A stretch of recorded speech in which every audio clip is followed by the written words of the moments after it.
अस्सलाम वालेकुम, आप देख रहे हैं सरेआम न्यूज़ और मैं हूं नाइला भट्टी। शामिल करते हैं आज की अहम खबर शामिल करते हैं वजीराबाद से हमारे नुमाइंदे मोहम्मद राहील अमजद की रिपोर्ट के मुताबिक ज़िला तहसील वजीराबाद के बासियों का ख्याल रखते हुए तमाम सहूलियात फराहम करना मेरी अव्वलीन तरजीहात है। वजीराबाद प्रेस क्लब के वफ़द से तफसीली मुलाकात में असिस्टेंट कमिश्नर मियां मुराद हुसैन ने कोकारा का कहना था कि प्राइवेट सॉल्ट वेस्ट मैनेजमेंट सफाई में नाकस कारकर्दगी पे 30 लाख रुपए जुर्माना किया। बारिशों सैलाब के हवाले से मेन सेवरेज बड़े नालों की सफाई का अमल जल्द मुकम्मल किया जाएगा। ईद पे सफाई के ऑपरेशन की अपने तहसीलदारों के हमरा सख्त गर्मी में ठंडे कमरों की बजाय फील्ड में निगरानी की। सॉल्ट वेस्ट कंपनी का अमलाना तजर्बाकार है। ईद पे म्यूनसिपल कमेटी के तजर्बाकार मुलाजिम देते हुए 30 लाख के करीब जुर्माना भी किया गया। असिस्टेंट कमिश्नर मियां मुराद हुसैन ने कोकारा ने मजीद कहा कि सिविल अस्पताल वजीराबाद में गानी ऑपरेशन 24 घंटे हो रहे हैं।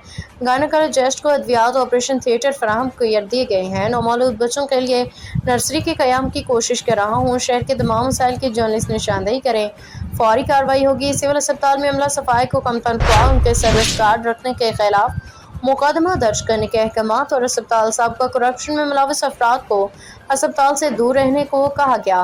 वजीराबाद इलाके की तरक्की खुशहाली मजीद बेहतरी पे वजीराबाद प्रेस क्लब के चेयरमैन शेख तारिक अमीन खालिद, एडवोकेट सरपरस्त आला महमूद अहमद खान लोधी, सरपरस्त गुलाम मुस्तफ़ा, सदर ख्वाजा वकार कमर, वर्किंग जर्नलिस्ट सदर चंद पीर शाह, सीनियर नायब सदर Tahir Javed Mithu, press club general secretary Naveed Aslam Bhatti, electronic media general secretary Mehar Mushtaq, working journalist general secretary Mehar Mohammad Atif Yasin, joint secretary Adnan Bhatt, Abdurrahman Bhatt, Malik Basharat Siddique और दीगर ने बेहतरीन कारकर्दगी से शील्ड से नवाजा और इलाकाई बेहतरी के लिए हर मुमकिन खिदमत फराहम करने की यकीन दहानी कराई।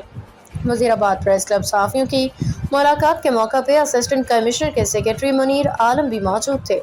असिस्टेंट कमिश्नर मियां मुराद हुसैन ने कोकारा ने वजीराबाद प्रेस क्लब के तमाम से तफसीली मुलाकात और खुशी महसूस की। खुसूसी ताउन पे शुक्रिया अदा किया। अब तक के लिए इतना ही। मज़ीद खबरों और अपडेट्स के लिए देखते रहें सरेआम न्यूज़।